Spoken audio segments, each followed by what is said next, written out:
Ecce Rome.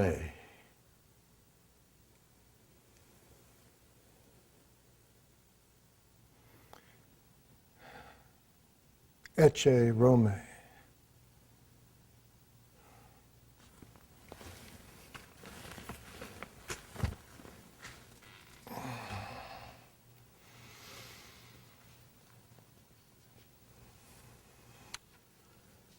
Ecce Rome. Behold Rome.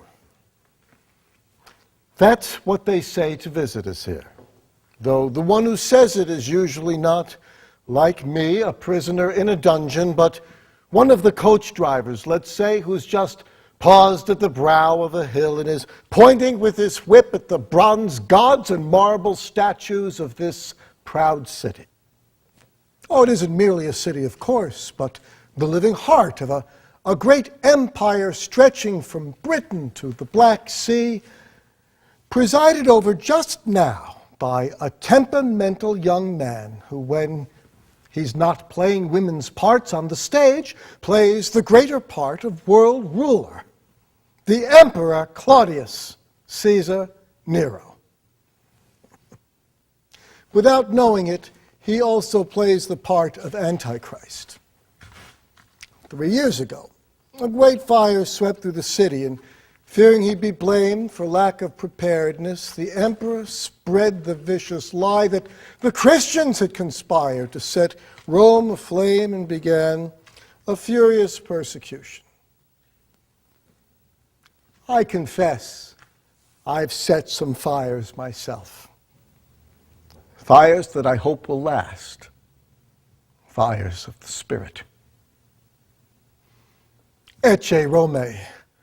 I beheld Rome, beheld it in its majesty and its cruelty and in its breathtaking beauty, which is everywhere. Still, I cared less for the silent grandeur of the temples and towers of men than for the living voices of creation. The wind whistling in the hilltop pines at sunset, the nightingales singing on the Quirinal, the voices of the children at their games shouting in their melodious Latin. I like to think those bright-eyed sons and daughters of the pagan world would turn the fountains of Rome into the fonts of baptism and echo in a great chorus the reverent words of the Roman centurion. Domine non sum dignus. Lord, I am not worthy. Sed tantum dic verbo, but only say the word. Oh yes, I saw and felt Rome. What it was and what it might become. I lived in my own house during my early days here, for though I was technically a prisoner, my guards sometimes permitted me to stroll through the busy streets as they pointed out the houses of the great, the monuments of the heroes. I was, after all, a Roman citizen, not yet convicted of any crime, and my guards seemed to think that if only I could learn to love Rome as they did and confess that the emperor was divine, I would thereby save myself. I'm afraid in my case, the seed fell on stony soil. Divine? With those curls? I simply couldn't see it. What can I say? I lack imagination. Nowadays, I witness nothing of the city except up there where through a small break in the wall I can make out a part of a Doric column. When the sun is up, that is. Just now, it's still very dark, and I suspect there's an hour or so before the dawn. I have a special reason for watching for it this summer morning. It will be my last. At first light, an escort of the Praetorian Guard will lead me outside the city walls, along the cobblestones of the Via Ostiensis, past the Pyramid of Cestius and to the third milestone, where we'll turn down a side road and march a short distance to a place called Aquiae Salvae. And there, at the foot of a pine wood that rises gracefully up into the low hills, I'll be tied to a stake, stripped, given a bloody scourging, and beheaded. I can only say, at last, my joy could not be greater. To live is Christ, and to die is gain.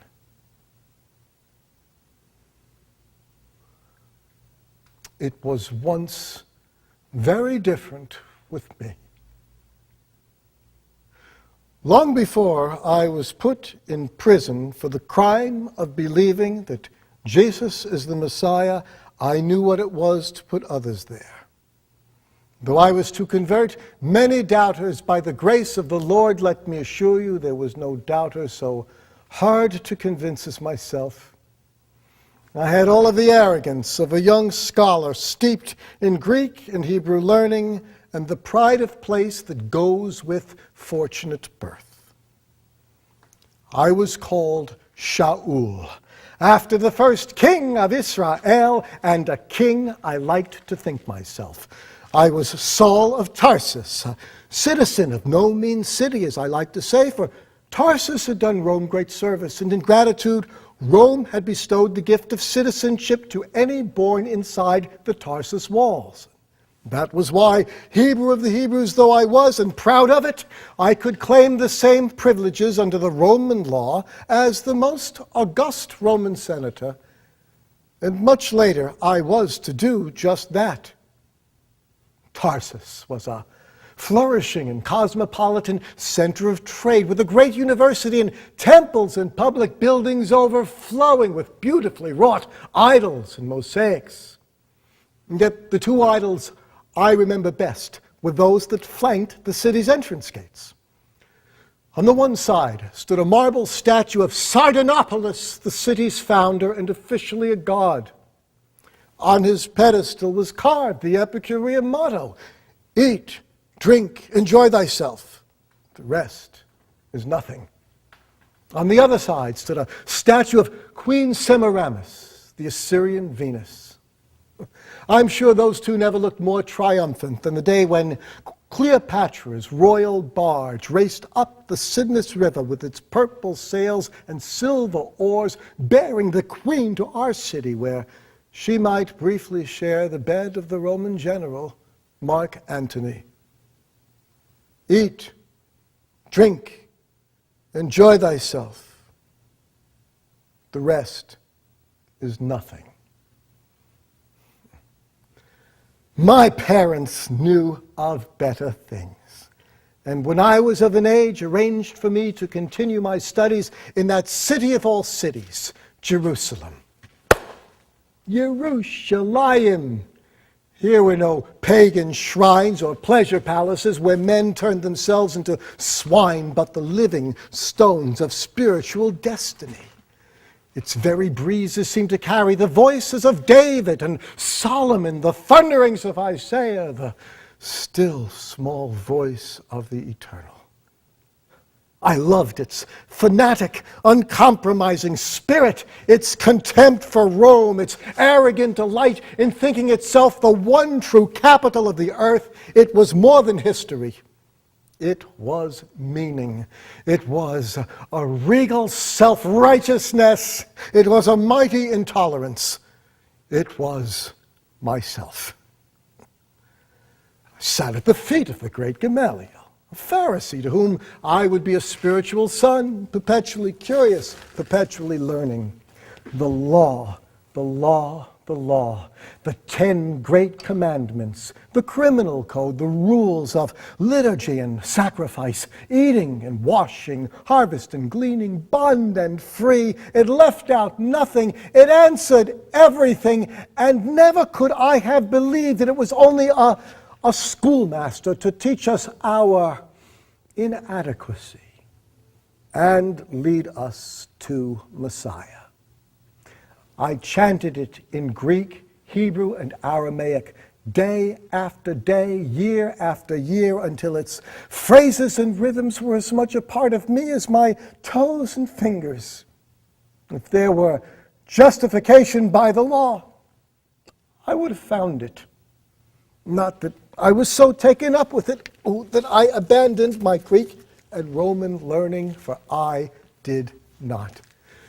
Hebrew of the Hebrews, though I was born, bred, and circumcised, I was as facile at quoting Aratus the Stoic as Jeremiah the prophet. In Tarsus, I'd already acquired a Greek name, as was the custom of Jews living in Hellenic lands, for, as I say, in Hebrew my name is Shaul, but since in Greek Solos suggests a disciple of Bacchus, and as you may know, I take wine only for the stomach's sake. I took the more Roman-sounding Paulus instead. Altogether, then, I thought of myself as sophisticated, cultured, cosmopolitan, but in truth I was a narrow and violent man, loving the law, but hating its enemies, and that was why, when the time came, I so eagerly went out with a knife in my teeth against the believers. Believe me, after all of those years of study, I thirsted for action, and there was nothing I enjoyed more than leading my little expeditions, rounding up all of the cross followers I could find and delivering them like so many trussed-up bandits to the local magistrates. I was righteous. I was relentless. I spread terror left and right. I was hell on earth. And it never occurred to me for a moment that I was anything less than truth on horseback. What a sense of accomplishment it gave me. I was, after all, an intensely practical man. I loved learning, of course, for that was power, but I also found great joy working with my hands, creating something tangible. By trade, I was a tent maker. You see, we Jews, even doctors of the law, don't scorn manual labor the way the Greeks and Romans do. No. We celebrate it. The great Rabbi Hillel was a carpenter. The famous Rabbi Yitzchak was a blacksmith. So I was proud to be a tent maker. My parents had a workshop, and the hills around Tarsus abounded with mountain goats whose thick, shaggy coats could be woven into cloth well suited for cloaks and tents and carpets. So it was the most natural thing in the world that I would learn that useful trade.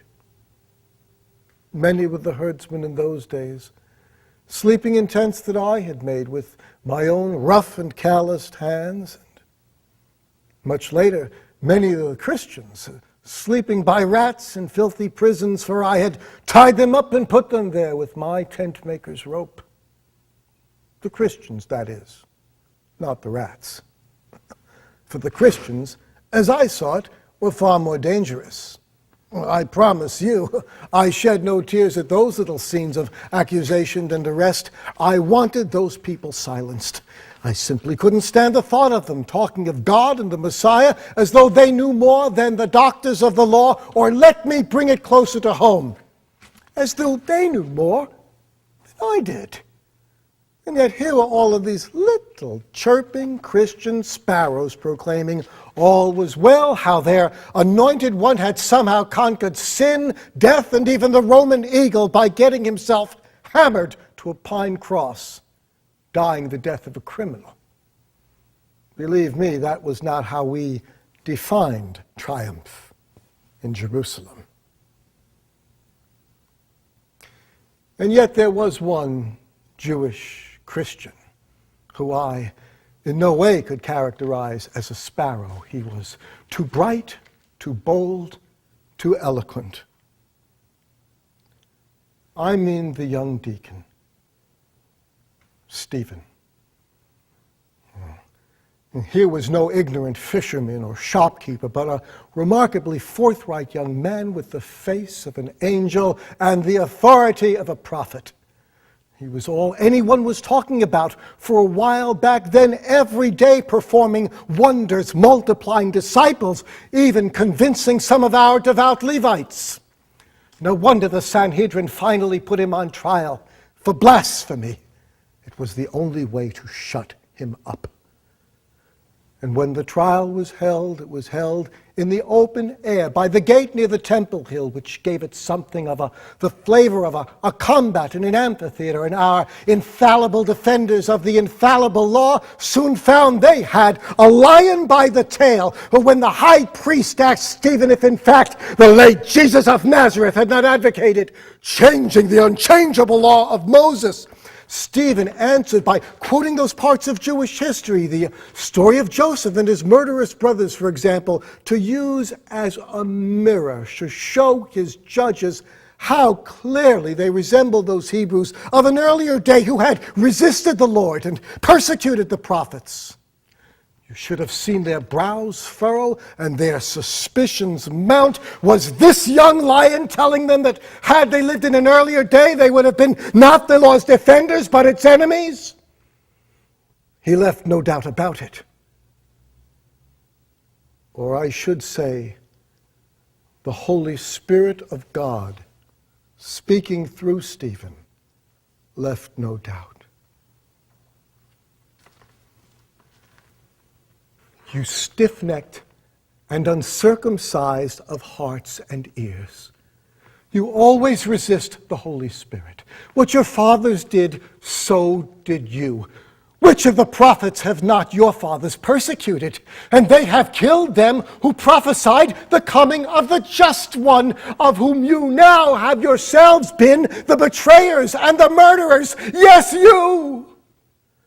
Who have received the law by the disposition of angels and have not kept it. You can imagine their response to that, the impudence, the pride, the blasphemy, but worst of all, the truth.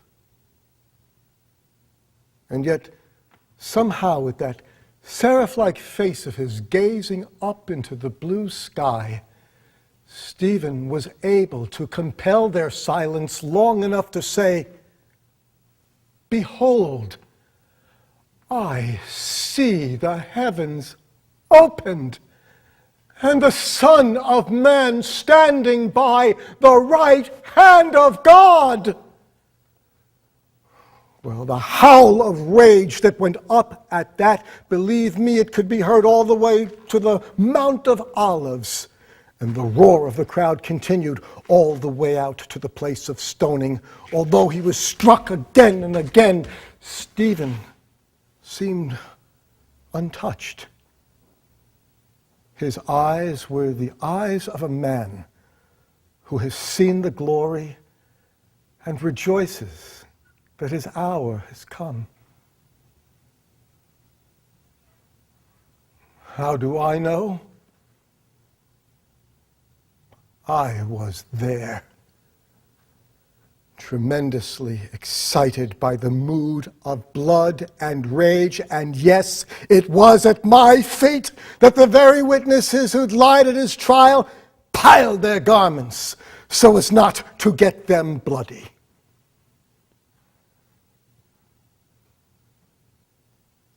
And Saul was consenting to Stephen's death.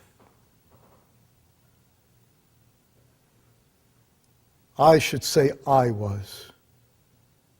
And not merely that, I was delighted, affirmed, renewed, justified.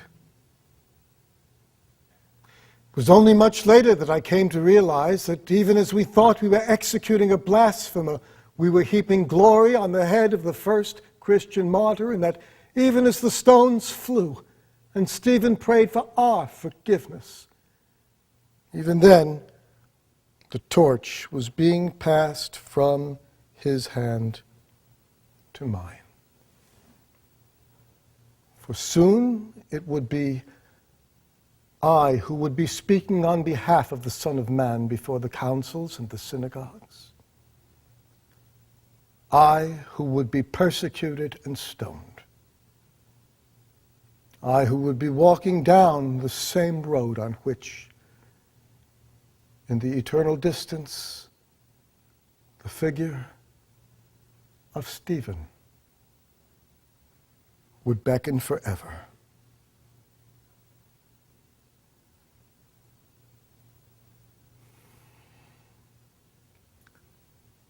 But of all of that, I knew nothing just then.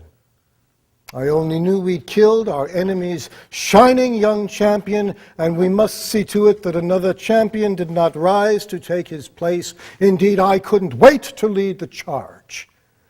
I went to the Sanhedrin, reminded them I'd already had some success in rounding up Christians, and explained to them my ideas for setting up a network of terror, and volunteered my services to lead the far-reaching campaign that I urged them to wage. And when they saw that, young though I might be, I was a man of force and purpose, they were delighted to furnish me with the arms and the men and the documents that I needed. And there I was, as was so truly said of me, breathing out threatenings and slaughter, making sure that wherever the new faith went, the sword of the pursuer would soon follow. And that was what in time caused me to set out with a company of armed men on the road to Damascus, that silver spoon on green velvet, as someone has called it, that city waiting for me at the end of the journey that would change my life forever. It was 150 miles as the crow flies, but the way was by no means direct. In fact, it was an 8 days' journey that followed a dusty caravan route north to Galilee, around Mount Hermon, and across the dry plains. And a difficult journey it was, what with my haste and impatience, the sore-footed animals, and the terrible heat of high summer. But when at last the city drew near, the sun was fierce and the dust thick. But I rejoiced to see in the far distance the faint outline of the city. And I had just paused to point it out to one of my men when suddenly everything became very still. And I found myself gazing up into a pure and dazzling light. And even as I watched the secret door of the universe open wide, the strength went out of my legs and the sight from my eyes, and I fell to the ground, feeble and terrified, and wondering if I was still a part of the present world. And then I heard a voice, serene and majestic, but with the tone of a father dismayed by a willful child. Shaul, Shaul, lama tirfani. Saul, Saul, why do you persecute me? Now this was the strangest thing, for though I still officially believed it could only be the God of Moses, there being, as I knew no other, I asked, "Who are you, Lord?" "I am Jesus whom you persecute. It is hard for you to kick against the goad." Well, there it was, the terrible truth, the truth I'd fought against, the truth that all of those imprisoned victims of mine had been right to accept, the truth that had brought me to my knees, the truth of the one who had said, I am the way, the truth, and the life. I was astonished. I was ashamed. I was terrified.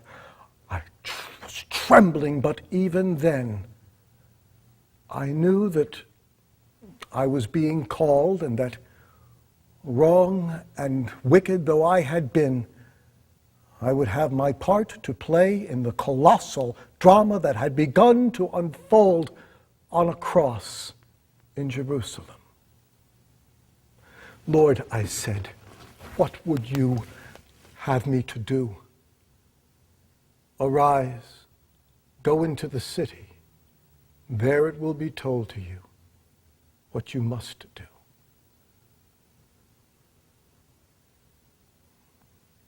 And that was all. The whole experience was over in the twinkling of an eye. Indeed, my men were almost as astonished as I was, and wondered what strange god or sorcerer had chosen this lonely path to address me in mysterious and disembodied words and leave me blind as a stone. And yet they took good care of me. They led me by the hand into Damascus to the house of a certain Judas on what the Romans called the Vicus Rectus, a very fitting name, the street called Straight, for straight will the Lord make my path from that point on. And for 3 days I saw nothing, I touched no food or drink, but finally a man named Ananias came to me and laid hands on me and became the channel through which my sight was restored. And when that vision came to pass, I was as overjoyed as Ananias was mystified. Lord, he said, I have heard what great evil this man has done to your saints in Jerusalem. He had heard correctly, but the Lord responded, go your way, for he is a chosen vessel unto me. For he will bear my name before the Gentiles and kings and the children of Israel.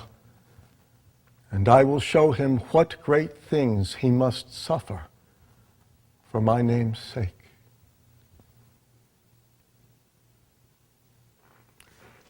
A chosen vessel. That's what I was. I hadn't chosen him. He had chosen me. And into the vessel of my being, he would pour his Spirit, and his Spirit would lead me to do great things in bearing his name before the Gentiles and kings and the children of Israel. I, who had been an instrument of destruction, would now become a vessel of grace and truth.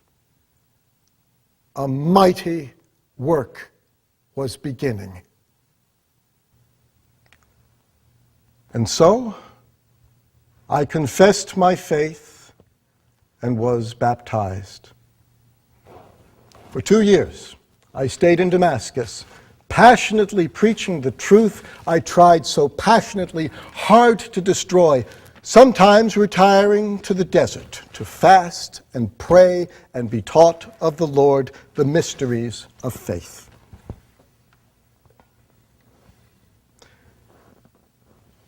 I certify that the gospel that was preached of me is not after men, but I was taught it by the revelation of Jesus Christ.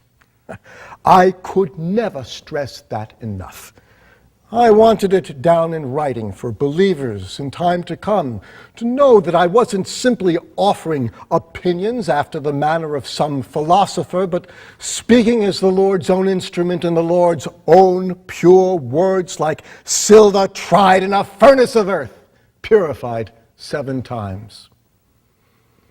Out there in a great solitude with the jackals and hawks and the blue sky of eternity, I was taught of the Lord the deep things I would later teach in the cities of men. Redemption, grace, the spiritual gifts, justification by faith. All these things I learned as the Lord talked with me as I knelt in my tent and prayed, or else simply walked along beneath the desert stars. Truly, I was a chosen vessel, for I had the unspeakable privilege of having the truth poured into me by truth himself. Meanwhile, in Damascus, some of the Jewish leaders were finding me increasingly insufferable, for all too often I was pointing out to them the infallible truths that the Lord had shown me. Besides, having heard from Jerusalem that I'd abandoned my noble calling as Christian hunter, they considered me a traitor and lusted to see me in the grave. When word at last reached me that there were assassins lying in wait, I had to escape under the cover of darkness, lowered 40 feet to the ground outside the city walls in a makeshift basket. Does that sound undignified? Well, it was never meant to be easy to be a fool for Christ and a spectacle to the world. Following my escape, I returned to Jerusalem, and there I spent 15 days telling the apostles all that the Lord had taught me and debating in the synagogues. Some of the Christians, alas, did not believe that the Christian hunter of old had become, like Peter, a fisher of men, and it took all of the efforts of my good friend Barnabas to persuade them otherwise. The Sanhedrin, however, was considerably less willing to forgive and forget, and once again, I became the target of assassins. Well, this time the believers thought it prudent to give me an escort to Caesarea and place me on a ship bound for my home city of Tarsus, where I would wait until such time as the Lord showed me how and in what time he would best use me. Well, it seems that the Lord was prepared to wait, for I stayed in Tarsus almost 10 years. Oh, there were times that I longed to be like the friends of my youth, happily married with their children like olive plants around the table, but I knew that the Lord had called me to a life of danger and travel where no wife or children could follow, and so I put aside my envy, my thoughts of what might have been, that I might attend upon the Lord without distraction. I worked at my trade. I searched the scriptures with new eyes. I debated in the synagogues and lecture halls, but above all, I ripened. I learned to sit still, to listen, to reason rather than argue, to treat people the way the Lord had treated me, with patience and kindness and a side-by-side friendship that let them know that I would go the extra mile. And when the youth of 25 had at last matured to a man of 35, a door opened, and I knew that the great work of my life was about to begin. It seems that the church at Antioch had had a great deal of success making converts among the Gentiles, and not knowing how to deal with the practical difficulties involved, had placed Barnabas in charge, and he, feeling I was just the helper that he needed, journeyed all the way to Tarsus to ask me to join him. What joy I felt! There I was, a fire waiting to be ignited, and Barnabas at last struck the spark. And so I was off to that first great outpost of the church where the new faith had so mysteriously and powerfully taken hold. Antioch was the third largest city in the world. It occupied the banks of a wide river some 30 miles from the Mediterranean and it was called the Beautiful and the Golden, a city of temples, baths, colored fountains, pleasure gardens filled with slave girls, streets paved with marble. And it was there indeed that those first followers of Messiah were called Christians.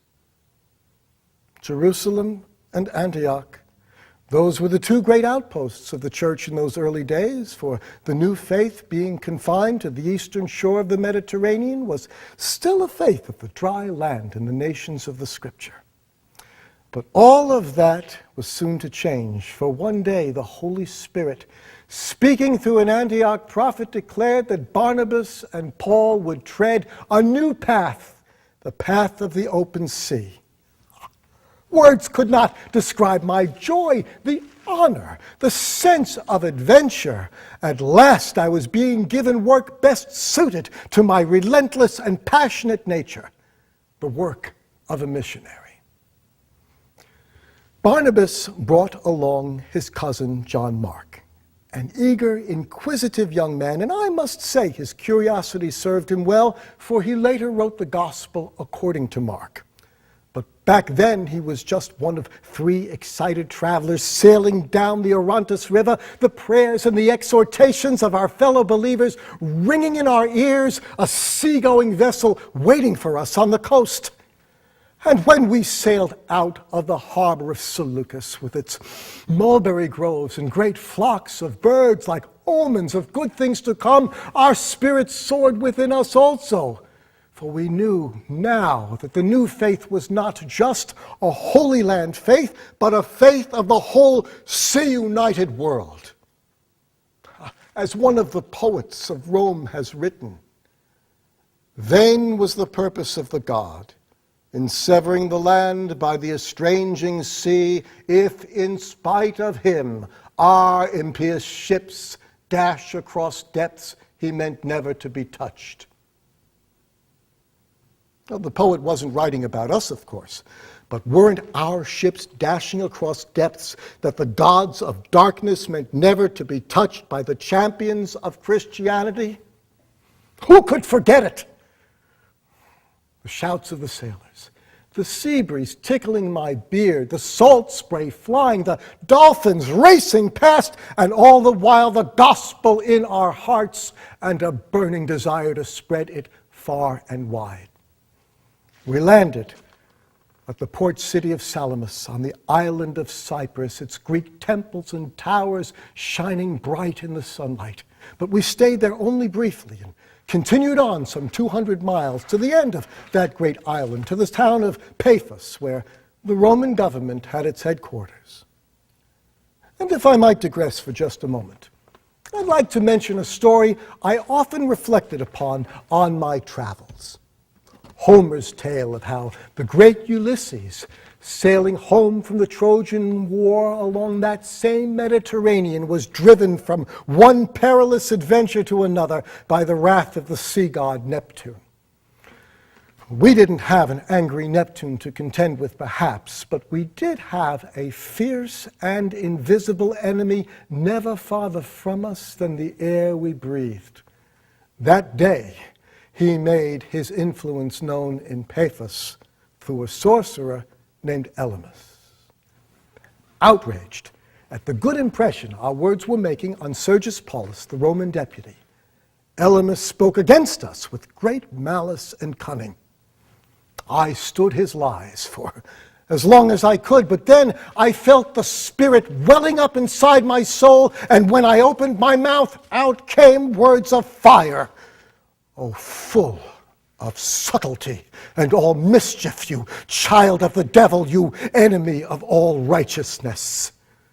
Will you not cease to pervert the right ways of the Lord?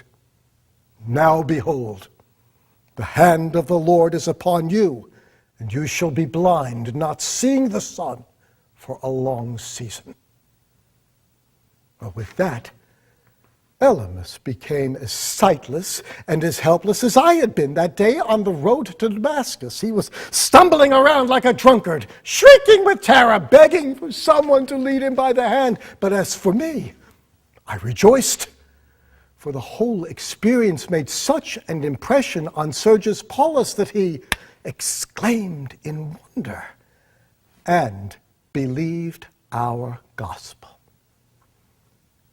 Well, great as that success was, we knew that Cyprus was merely a stepping stone, and that if we truly wanted to spread the message of salvation, we needed to sail north to Asia Minor to preach to the thriving Greek and Roman cities along the great east-west trade route. And from there, like a mighty river, the gospel could flow west to Rome and east to Jerusalem, branching off into hundreds of streams to reach every town and city in the empire, and now was the time to begin. We landed at the busy port city of Perga, but there, with the adventure of a lifetime awaiting us, we three were suddenly two.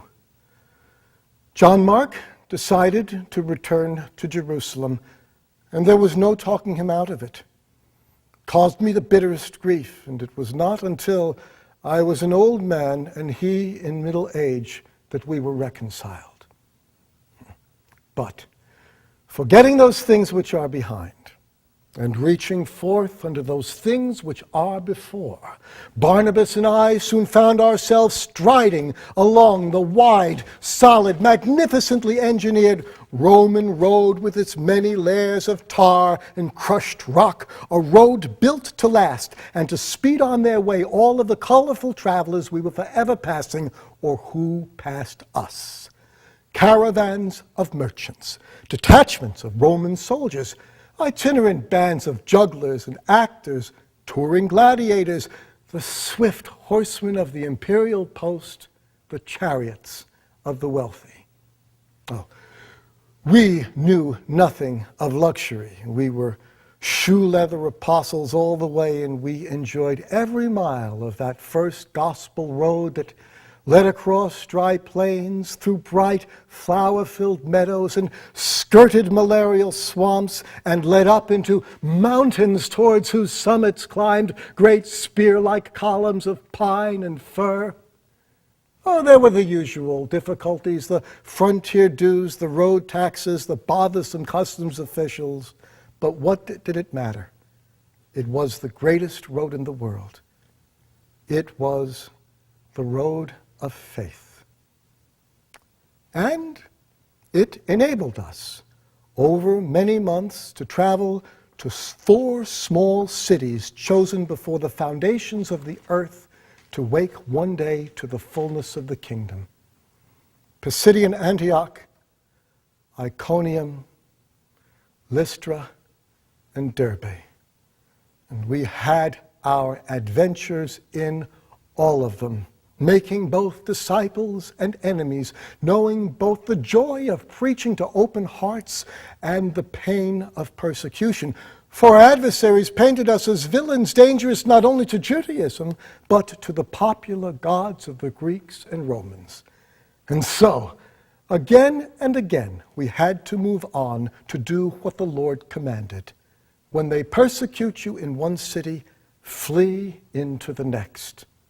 In Lystra, I was stoned with such fury that somewhere between my last prayer and my first moment of unconsciousness, I thought that the curses of my tormentors would be the last thing that I would hear in this world. But my name was Lazarus, and I lived. By the mercy of the Lord and the power of the resurrection, I was strong enough the next day to set out with Barnabas down yet another Roman road, counting the milestones and giving praise and thanks each step of the way. And so it was. After many months spent among our first 4 missionary cities, seeing that we'd accomplished all that we could on that journey, we made our way back to the coast and sailed home to Antioch. What rejoicing there was. The whole church sat applauding and questioning us as we told them how the Lord had used us as his standard bearers on the island of Cyprus and the cities of Galatia, helping us steer our way through sorcerers and stonings, the plots of assassins, the edicts of Roman officials, and the perils of robbers at wayside inns, about which I could tell many tales. But when they listened to our account of how we'd made great numbers of disciples amongst both the Jews of the synagogues and the Greeks of the pagan temples, they felt, as we felt, that soon the road of faith would extend all the way from Jerusalem to Rome. For Barnabas and I were not the only missionaries going forth. And besides, what ocean or army can stop so mighty a thing as the gospel? And meanwhile, time was passing, and I was wondering about the progress of our new churches. I wanted to return to those freshly planted vineyards of the Lord, but so did Barnabas. However, when that kindest and most forgiving man insisted once more on taking along John Mark, I said no. John Mark had put his hand to the plow, and I told Barnabas that I didn't think that spoke for the heart of a missionary. It was a terrible thing to argue with the man who'd come to Tarsus and opened the door of my missionary life, my companion of 100 dangers and adventures, but there it was. We gave each other the right hand of fellowship and pretended not to see the tears in each other's eyes and went our separate ways. Barnabas and John Mark returned to Cyprus, and I teamed up with Silas, an enthusiastic young man from Jerusalem. And together we set out to revisit those places whose names were like great bells announcing the march of the kingdom into the heart of the empire. Pisidian Antioch, Iconium, Lystra, and Derbe. And I rejoiced to see that the seed that Barnabas and I had planted had not merely taken root, but was flourishing like a green bay tree. Think of it! Men and women who'd spent their entire lives among the idolatries and immoralities of the pagan world, now suddenly on fire with the knowledge that they'd been chosen from all eternity to be among the world's first Christian saints. They were chosen vessels too, these new creatures in Christ, and I could have wept when I saw how hard they tried to practice the love that wins hearts and the holiness that shames the world. And I pray that they persevere even now. In Lystra, we met a young man, half Jew, half Greek, but all zeal, and we knew we'd found someone who would go the extra mile. Timothy. He could organize. He could lead. He knew his scriptures. He was like the son I'd never had, and a son he became to me. That journey also brought us another great young believer, the scholarly Luke, a physician with a penchant for history. And so there were 4 of us. And so to speak, there was even a 5th.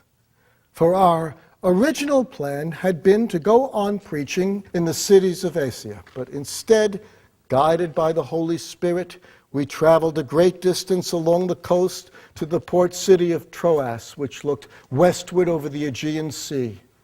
And one evening, when I was at prayer in Troas, I had a vision of a man standing next to me, beseeching me, saying, "Come over to Macedonia and help us." That was our 5th man. And whether he was human or angel, I do not know. I only know that he seemed to be with us in all the days to come. The next day, we arose, found a ship about to sail, boarded it, and sailed westward over the blue-green Aegean into the land of Alexander the Great. As Luke later wrote in his journal, setting sail from Troas, we made a straight course to Samothrace, the day following to Neapolis, and then on to Philippi, a Roman colony. And so we preached the gospel at Philippi, the beautiful port city of Thessalonica, and the little town of Berea, where Timothy rejoined us. And where we had great success. I left Timothy and Silas to continue the work there, and I continued on alone until I reached the most celebrated city in the earth, Athens. I still remember my first sight of it as the ship moved across Phaleron Bay with the great brown hill of the Acropolis, with the white Parthenon resting on it with the airy delicacy of a bird that has just landed.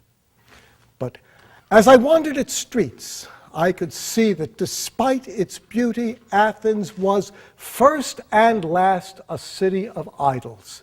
Gods and statues on the one hand, philosophies and theories on the other. But what could I do, knowing what I knew, but to tell these original thinkers and philosophical gossips that unless one knew the truth of Jerusalem, one could never understand the truth of the cosmos. Hear, O Israel, and hear, O Athens, what is man's reason next to God's revelation? Athens is a surprisingly small place, a city of no more than 5,000 souls, and since news travels fast, word soon got round that an interesting novelty had arrived, the philosopher Paulus of Jerusalem. The Stoics and the Epicureans thought I deserved a hearing, if for nothing more than my entertainment value, and arranged it with the Council of Athens. And so on the appointed day, the philosopher Paulus was allowed to ascend the large rocky outcropping called the Areopagus, or in Latin, Mars Hill.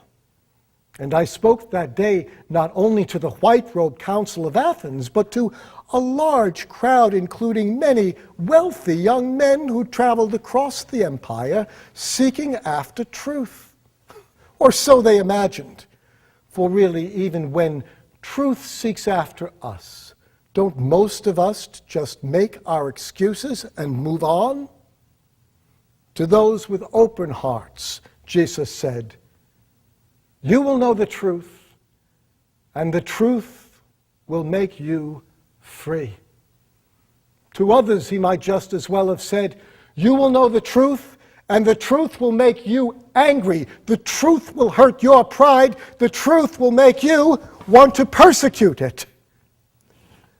Men of Athens, I said, trying to break through their arrogance by teasing them just a bit, men of Athens, I see that in all things you're too religious. For as I've wandered your streets and observed you at your devotions, I found myself impressed most of all by the altar which bears the inscription, "To the unknown God." You must be religious indeed if you can worship a God you don't even know. Now let me help you.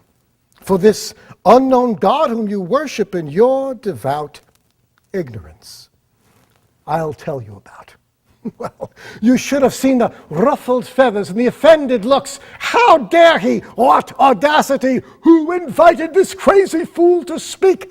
But I kept right on going, pointing to the great Parthenon, and I told them that this unknown God did not live in temples made with hands, but rather we dwelt in him. I even quoted one of their own philosophers to them, for in him we live and move and have our being. And what's more, that same God had appointed his Son, Jesus Christ, whom he has raised from the dead, to judge the world.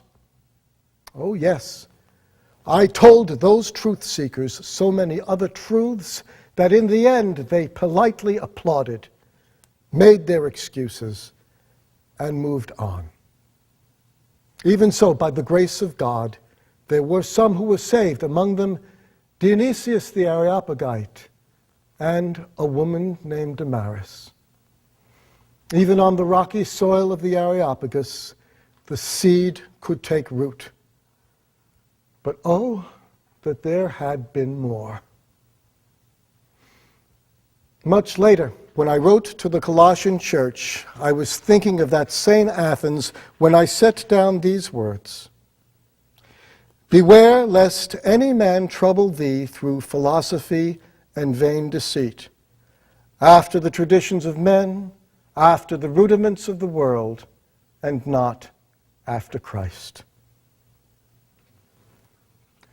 40 miles to the west was Corinth, unlike Athens, a new city, not so interested in arguing philosophies and theories as worshiping the gods of money and comfort.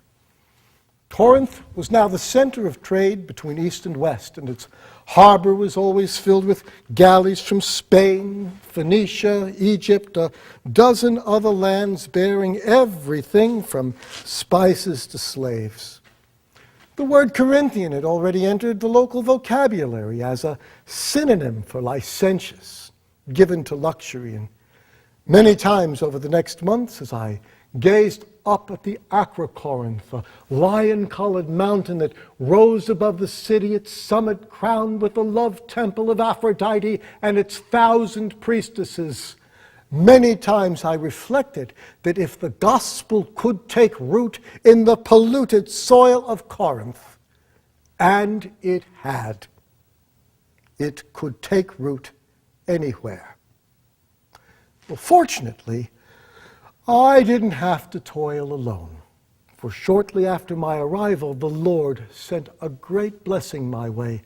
A young married couple, Aquila and Priscilla, Jewish believers like myself.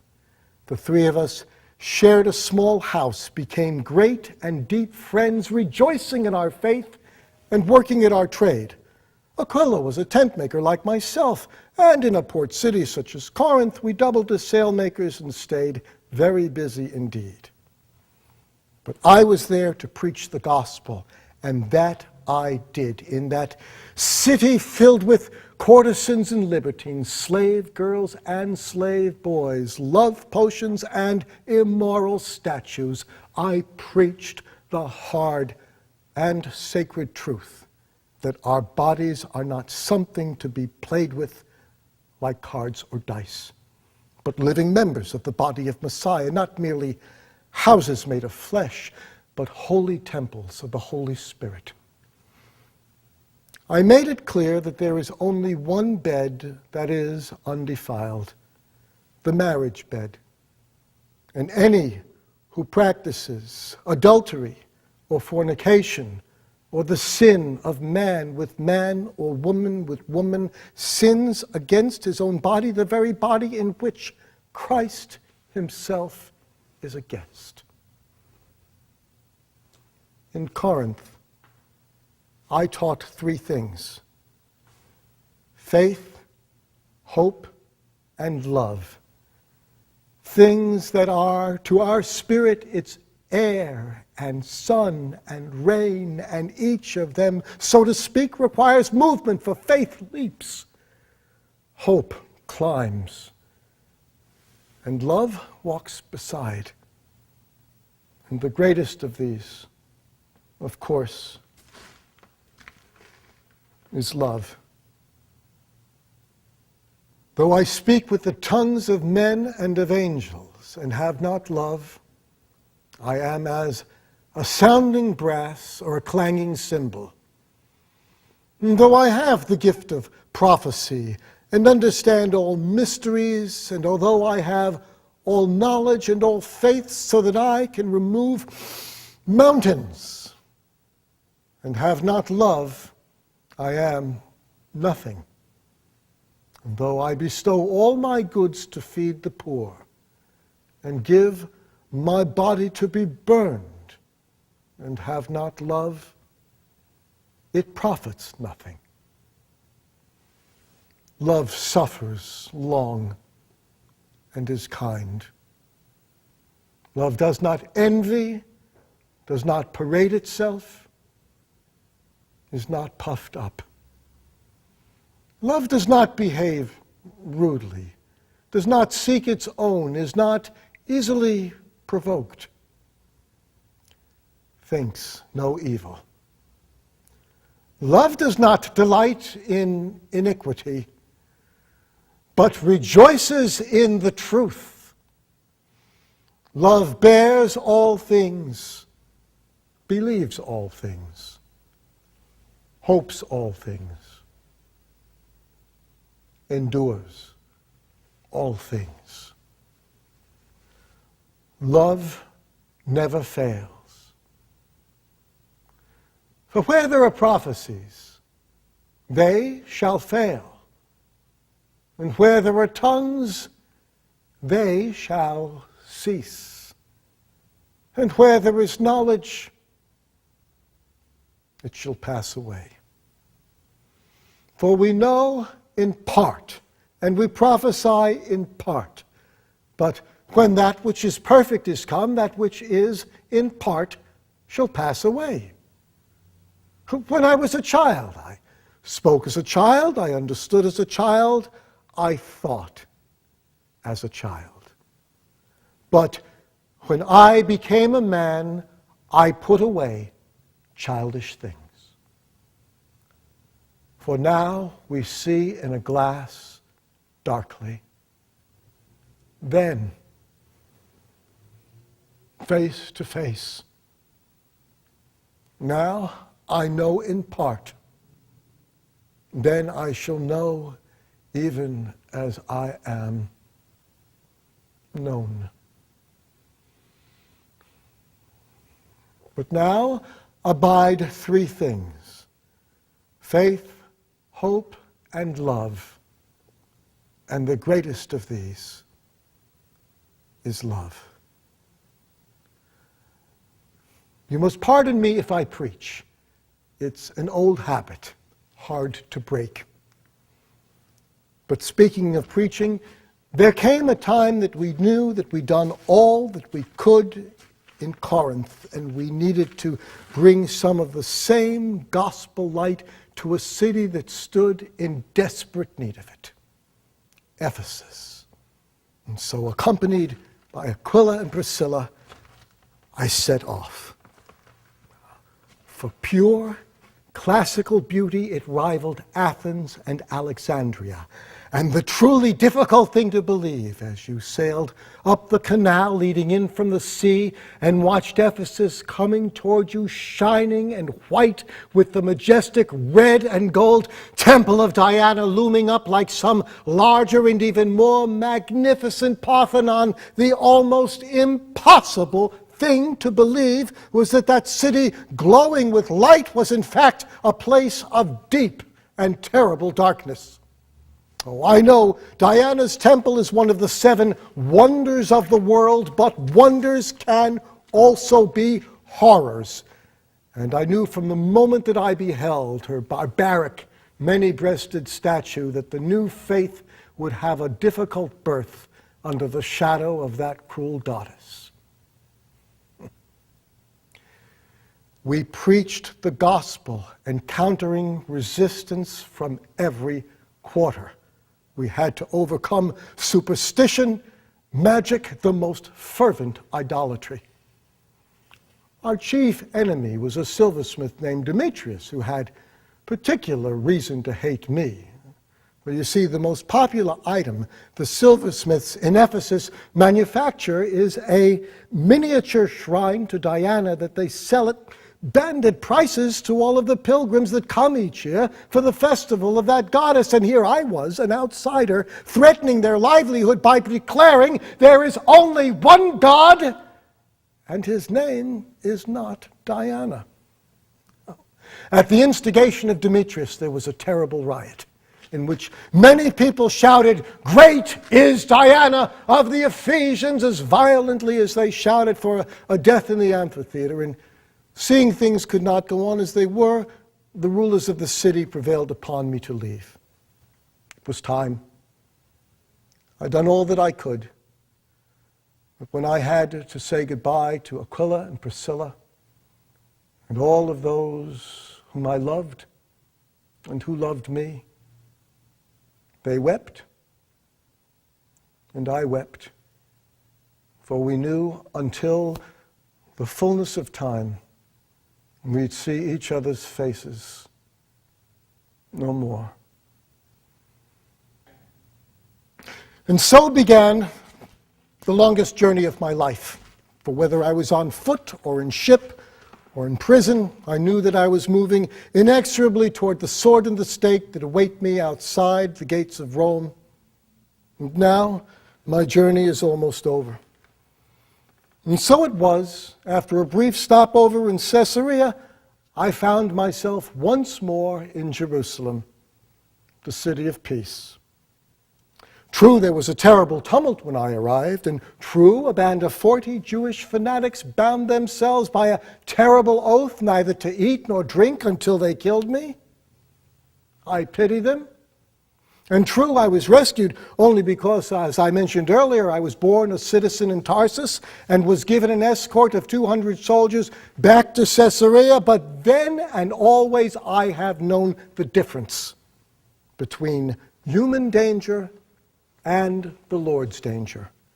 For just as he'd chosen me as his vessel, I knew that he'd chosen the time and the place of my death, and it was not yet, and not in Jerusalem.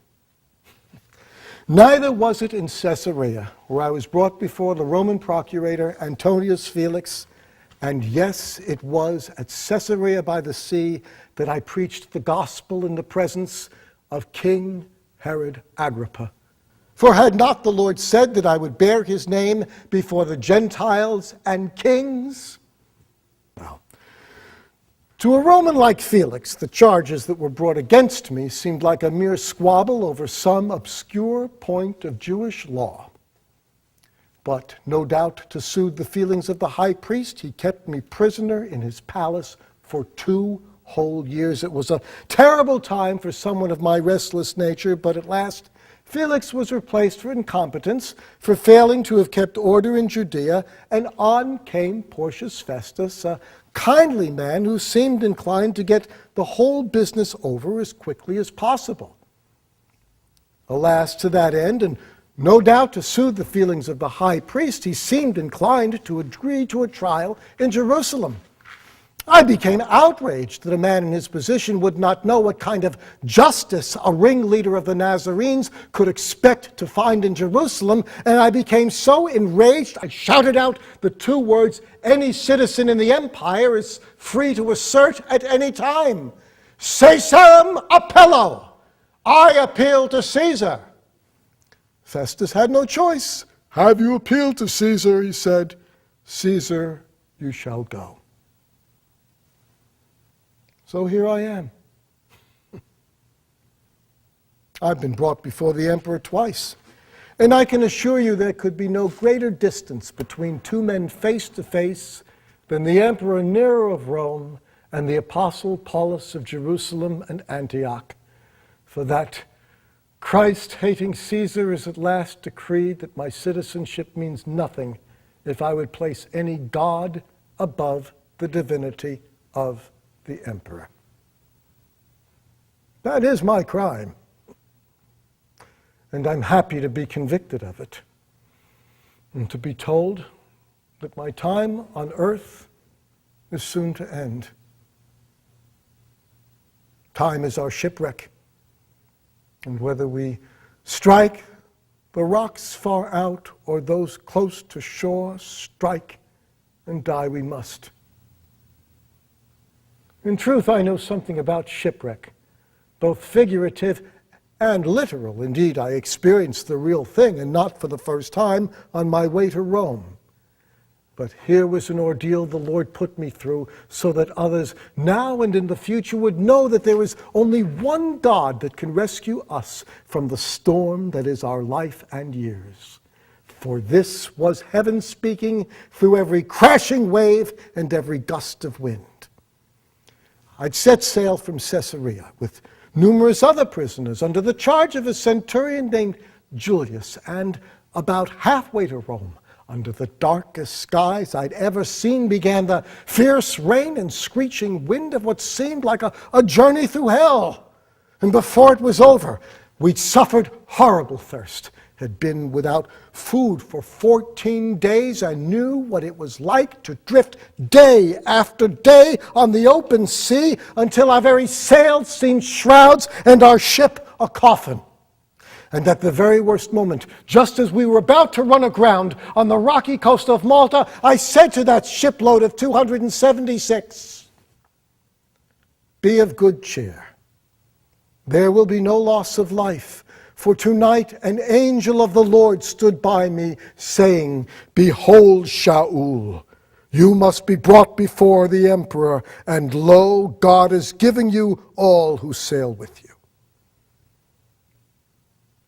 Do you think that that shipload of 276 soldiers, sailors, and prisoners ever forgot that word of salvation spoken to me by an angel and by me to those men who feared so desperately for their lives, for what I prophesied came true? Not a single life was lost. The Roman emperor could not save them. Diana of the Ephesians could not save them. The Stoics and the Epicureans could not save them. No power on earth could save them, but the God of shipwreck could save them, for the God of shipwreck is a God of life.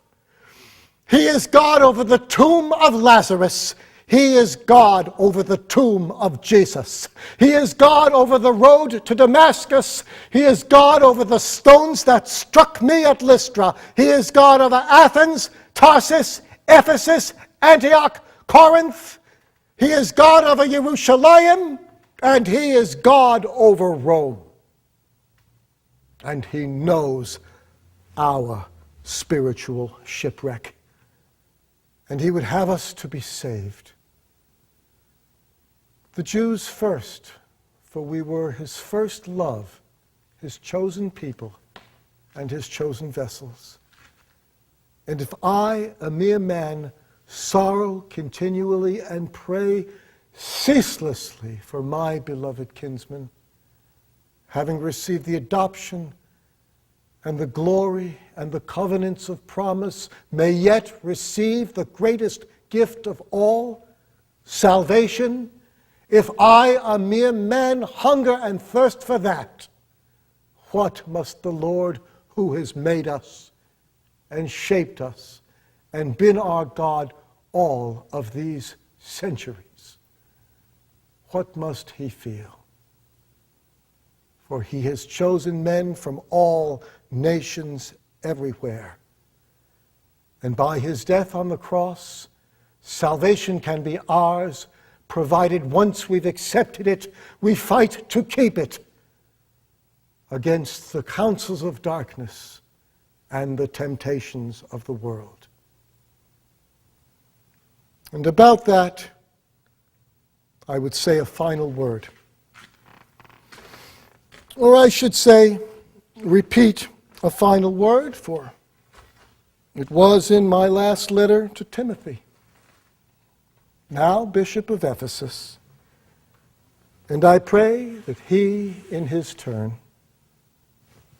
and you in yours, and others in theirs, down through the generations, as the faith spreads its light, will so live as to say what I say once again.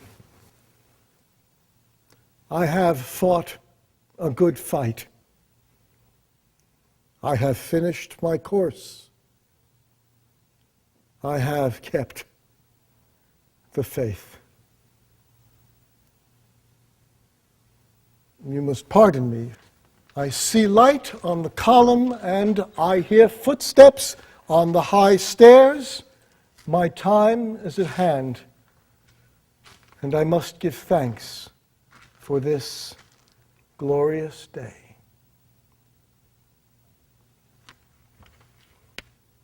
Shema Yisrael, Adonai Eloheinu, Adonai Echad.